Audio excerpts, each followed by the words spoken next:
Laurence, Jean-Luc, bonjour. Bonjour. Bonjour. Alors, nous allons parler d'un festival. C'est la deuxième édition cette année. On peut dire deuxième ou troisième? Alors, expliquez-nous. Oui, la première avait été, je crois, annulée ou non, c'est ça? Alors la première édition avait été victime de la météo. Vous la comptez quand même. C'était en septembre 2021 et ça a été repoussé en février 2022, la première année. Donc la deuxième édition a été en février 2023 et le 6 avril 2024 aura lieu la troisième édition. C'est à Bougeant. C'est Cosmosic. Comment vous pourriez décrire ce festival? Pas d'été, hein, c'est un festival d'hiver encore. Enfin, de printemps. Maintenant, nous sommes au printemps. C'est un festival, en fait l'objectif c'est vraiment le plaisir. C'est vraiment la joie de faire de la musique. Le partage ensemble. Le partage, le fait de venir assister à de la musique live. Donc nous regroupons des groupes amateurs de bon niveau. Et l'idée, c'est vraiment d'être dans le partage avec le public.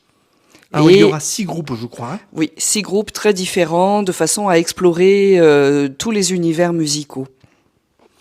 Donc il y aura notamment du slam, il y aura du lyrique, du jazz, du rock, pop rock, de la rumba aussi. Donc chaque année on essaie de se renouveler et d'avoir justement un empan le plus grand possible. Cosmosic, en fait c'est le cosmopolitisme des musiques. Puis c'est parti d'une boutade, Jean-Luc, vous me disiez. Pourquoi on ne peut pas faire un festival? Parce que ce sont des groupes qui n'en vivent pas, qui sont des groupes amateurs. Et c'est parti comme ça d'une boutade. Tous les groupes effectivement sont amateurs et la première année avec le guitariste du groupe Jazz à la Sauvette, on était un petit peu frustrés, on était quand même en période de sortie de confinement et on s'est dit mais il y en a marre, on joue pas assez, on pourrait faire notre petit festival. C'était juste une boutade quoi. Et demi-heure après, on avait notre premier groupe, des copains qui ont dit mais on veut bien venir à votre festival, mais lequel?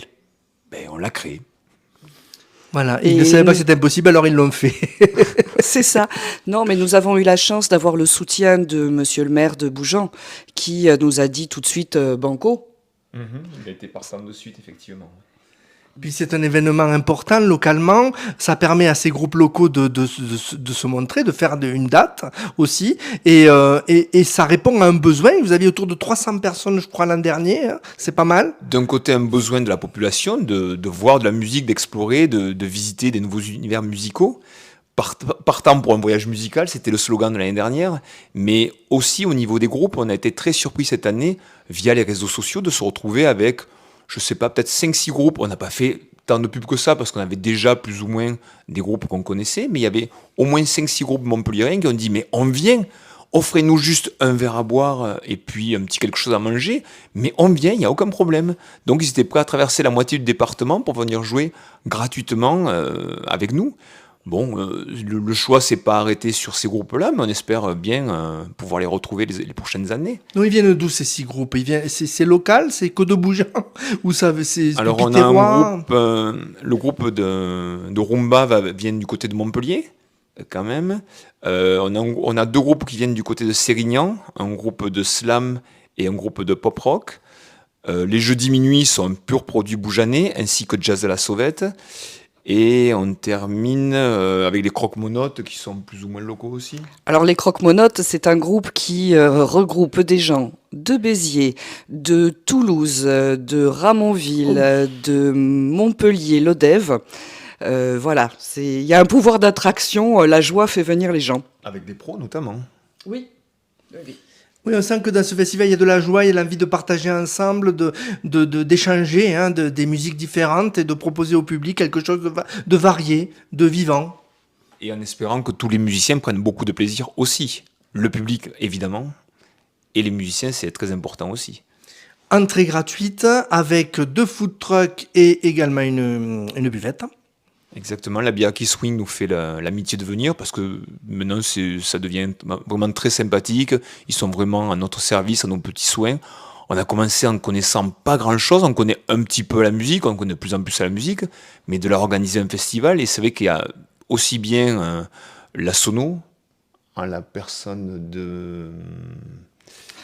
Je ne retrouverai pas le nom. En revanche... Claude Senda, Monsieur Claude Senda nous fait le plaisir de venir et il nous suit maintenant depuis 2 ans et c'est vrai qu'il nous porte parce qu'on on le trouve très très sympathique et je crois que ça va dans les deux sens. Et vraiment, il est là pour nous donner des conseils, nous dire c'est bien ce que vous faites, je pense qu'il faudrait essayer de se resserrer un petit peu comme ça. Il nous donne quelques petits conseils. La bière à sa façon, le marchand de bière, enfin, le producteur, nous donne aussi quelques petits conseils bien avisés. Et on a besoin de tous ces gens parce que créer un festival, c'est quand même, c'est pas notre métier et c'est vraiment énorme comme Puis la tâche. Sono, vous êtes rendu compte, ça a un coût. Il a fallu des partenaires aussi, vous associer à des partenaires locaux qui vous soutiennent. Exactement, quelques petits commerces, oui, quelques petits magasins. On a aussi la région, la mairie nous prête le lieu, ce qui est déjà très très important. La région nous donne une subvention. Et avec ça et quelques petits magasins, on arrive à faire le lien au niveau financier. Il y a quand même une partie importante du financement qui est liée au travail énorme des bénévoles autour justement de la buvette. Parce qu'on a une très belle équipe de bénévoles qui prépare ce festival pendant plusieurs mois. C'est là une association Cosmosique, on le rappelle. Alors Avec des bénévoles. Cosmosique n'est pas une Ah. association, c'est l'association Croque-Monote qui est le porteur administratif. Administratif, je vais y arriver. Très bien, on a tout dit. Qu'est-ce que vous voulez rajouter Et on espère Salut. que les gens vont venir nombreux parce que s'il n'y a pas de public, il n'y a pas de spectacle. Et s'il n'y a pas de spectacle, il n'y a pas de musicien. Donc, Mais s'il y a un bon moment, en général, il y a du monde. Et si les gens ont repéré l'an dernier et puis sont intéressés aussi en voyant cette vidéo, qu'ils n'hésitent pas. C'est donc le 6, Du mois d'avril, Du mois d'avril, c'est un jour de la semaine, c'est à partir, le samedi. à partir de 17h jusqu'à 23h. et merci donc à Télésud de relayer notre événement. Avec plaisir et on vous souhaite que ça marche bien et qu'il y ait du monde. Merci.